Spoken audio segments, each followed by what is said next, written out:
ইএমএসটা কিভাবে করতে হয়?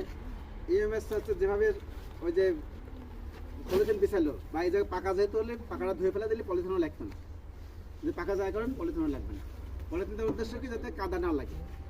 পাকা জায়গা করলে পলিথিন কেনার টাকা খরচ না, একবার পার্মানেন্ট করলেন একটা জায়গা পাকা করে। ওই যে খড়গুলি কাটছি, কাটি ছড়াই দিলাম, তাহলে ইএমএসটা কি? ইউরিয়া মোলাসেস স্ট্র, স্ট্র মানে ধানের খড়, মোলাসেস মানে চিটাগুড়, আর ইউরিয়া সার লাগবে সাদা সারটা। তাহলে 1 কেজি খড় দিয়ে যদি ইএমএস বানাইতে চাই 30 গ্রামের সাথে পানি লাগবে কতটুকু? আধা কেজি। 1 কেজি খড় ভেজাইতে পানি লাগবে কতটুকু? আধা কেজি, মানে খড়ের অর্ধেক পানি, পানির অর্ধেক দেবো মোলাসেস, তার মানে কতটুকু দেবো? 250। আর প্রতি কেজি খড়ের জন্য ইউরিয়া 30 গ্রাম করে। তাহলে আমাদের উপাদানগুলি পাই গেছি। উপাদান কি কি কর দেখে একজন সহজ ভাষায়?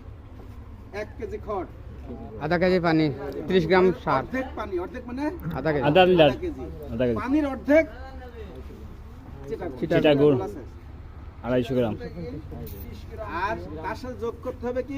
25 থেকে 30 গ্রাম ইউরিয়া সার। 30 গ্রাম প্রথম 2-1 দিন একটু কম দিবেন, ওই গরুটা খায় অভ্যাস হয়ে গেলে 30 গ্রাম থেকে প্রথম দিকে হয়তো 10 গ্রাম 20 গ্রাম করে 3-4 দিন অভ্যাস করে নেবেন। সবাই বুঝছি? তাহলে আমরা ওই যে আগে ডায়রিয়া স্যালাইন বানাইতো না,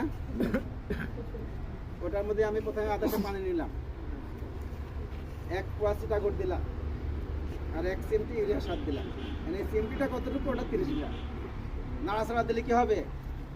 ডায়রিয়া স্যালাইন হয়ে গেল না? ডায়রিয়া স্যালাইন খেলে আমাশা ভালো, কি ডিহাইড্রেশন ভালো হয়, আর ওইটা খাইলে পরে মরে যাবে। এই বন্ধুরা শিখছেন তো নাকি? স্যালাইন যে বানালে আমরা খালি মরে যাবে, বুঝছেন না?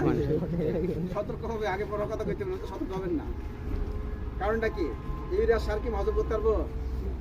আমি যেগুলো মিষ্টি আছে যেহেতু চিটাগুড় দিবা, চুমুর দিয়ে খাইয়ে নিলাম, কি হবে? লবণ না দিয়ে ইউরিয়া সার দিচ্ছি, কি হবে? বিষ কিরা হয়, মুখ দিয়ে লালা ধারা শুরু হবে, মারাও যাইতে পারি। একইভাবে আমি যেহেতু মরতে পারি, আমার গরু তো মরবে। আবার গরু খাওয়াইতে করছে, তাহলে কি হলো? কোন হ্যাঁ, উপযুক্ত পদ্ধতিতে খাওয়াইতে হবে। এখন আমি ওখানে ধরুন যে আমার 5 কেজি বানাবো, তাহলে 5 কেজির অর্ধেক পানি দেবো বালতির মধ্যে, 2.5 কেজি, 2.5 কেজির অর্ধেক দেবো 1.5 কেজি, কি দেবো? চিটাগুড়। আর 30 গ্রাম করে 3 5 1500, সরি 150, তাই না? 1 কেজিতে 30 গ্রাম, তাহলে যদি কালে 90 গ্রাম না, আমি যদি কালে 5 কেজি নিই, 150 গ্রাম, 5 দ্বিগুণ করলে কত হবে? 150 গ্রাম। দিলে পরে ঘোটা দিলাম, কি হলো? শরবত হলো।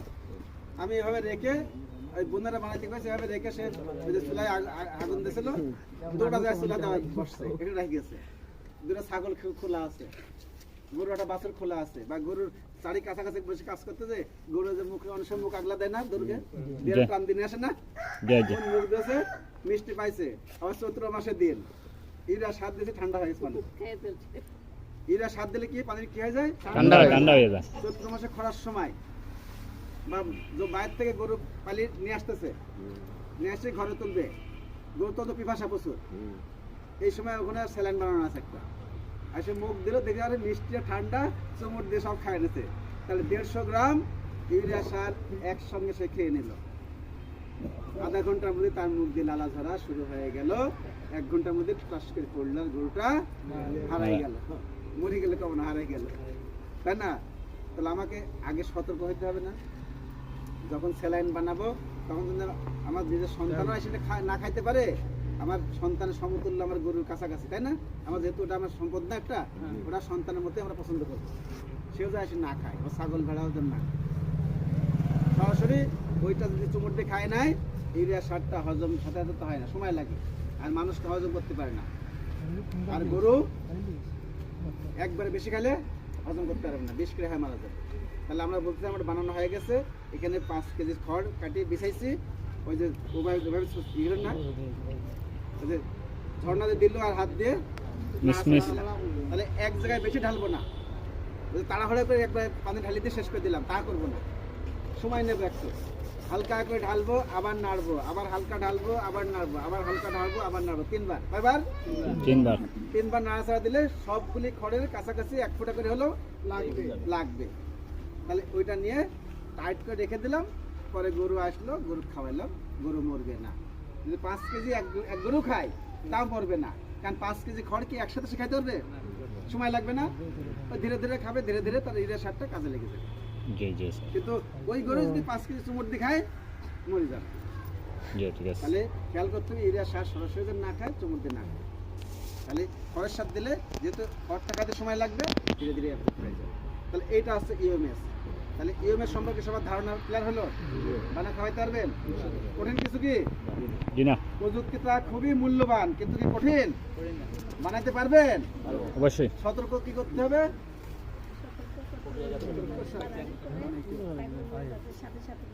না, সাথে সাথে খায়, চুমুর দিয়ে না খায় যেন, ওই খড়ের সাথে মিশায় তারপরে যেন খায়। আবার যে চাড়িতে দেবো সেই চাড়িতে পানি না থাকে।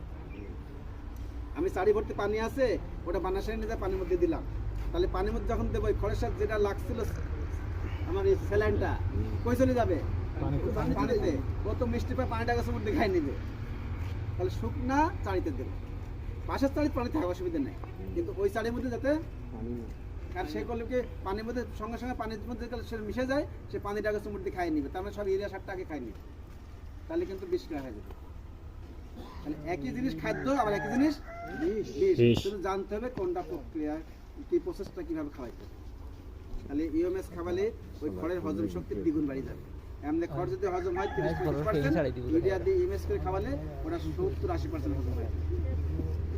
তাহলে আমার খড়ের 1 কেজি খড় খায় যতটুকু পুষ্টি পাইতো তার দ্বিগুণ পাবে না? তাহলে আমি কি কষ্ট করে হলে করবো তো না কেটা? কিন্তু শুধু সতর্ক থাকবেন যাতে চুমুর দিয়ে না খায়।